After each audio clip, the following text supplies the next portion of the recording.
Bonsoir à tous, je suis Bioclair Itsana, responsable du plan Guillaume, une entreprise qui donne des cours de la 6e en terminale.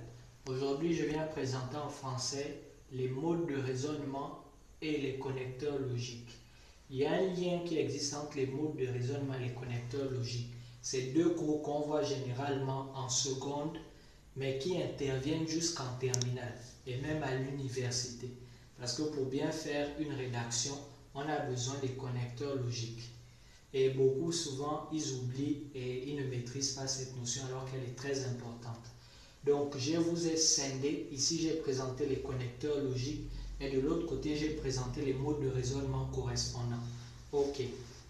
On a les connecteurs logiques de conséquence. Les connecteurs logiques de conséquence, ce sont les mots qui introduisent une idée qui est rattachée à la conséquence. Donc, par exemple, ils n'ont pas étudié, alors ils n'ont pas eu la moyenne. Donc, le alors ici introduit une idée qui est rattachée à la conséquence.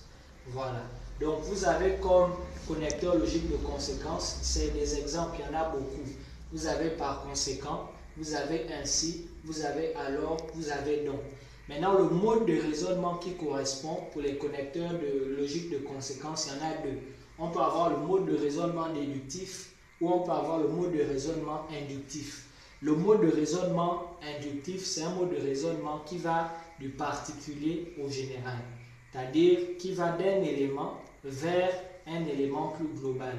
À Libreville, par exemple, le port du masque est obligatoire. Alors, dans le Gabon, le port du masque est obligatoire. Donc, par rapport à la décision qui a été prise. Le mode de raisonnement déductif, quant à lui, parle du général au particulier. Au Gabon, on interdit la consommation de kobolo dans les établissements scolaires. Alors, à Libreville, la consommation de kobolo dans les établissements scolaires est interdite. Donc, le déductif et l'inductif. Il y a les connecteurs logiques de cause, à cause du fait que, parce que, ainsi de suite. Ici, il n'y a pas de mode de raisonnement qui correspond en tant que tel. Il y a les connecteurs logiques d'opposition, mais contrairement à l'opposé d'eux, il y a les connecteurs logiques de concession, mais certes, cependant, toutefois. La différence entre les connecteurs logiques d'opposition et de concession, parce qu'il y a certains qui se ressemblent, l'opposition concerne deux éléments. Mba est ponctuel, contrairement à Nzue, par exemple.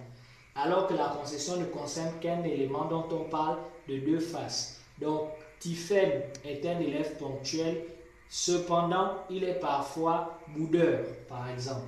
Donc, au mode de raisonnement, au connecteur logique d'opposition, correspond le mode de raisonnement d'opposition, connecteur de concession, le mode de raisonnement concessif. Ensuite, vous avez les connecteurs d'addition de plus par ailleurs en outre, les connecteurs d'hypothèse à condition de au cas où si, à moins que qui correspondent au mode de raisonnement par hypothèse. Vous avez également les connecteurs d'énumération, premièrement, deuxièmement, troisièmement. Vous avez les connecteurs d'analogie aussi, comme semblables à tels que qui correspondent au mode de raisonnement d'analogie. Et pour finir, vous avez le mode de raisonnement absurde. C'est un mode de raisonnement qui n'a pas vraiment de sens.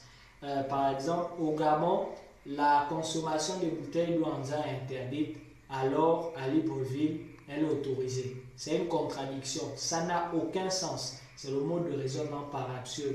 Pour trouver un mode de raisonnement dominant dans un paragraphe, il faut repérer les différents connecteurs logiques et ça va vous mettre sur la voie. Donc, pour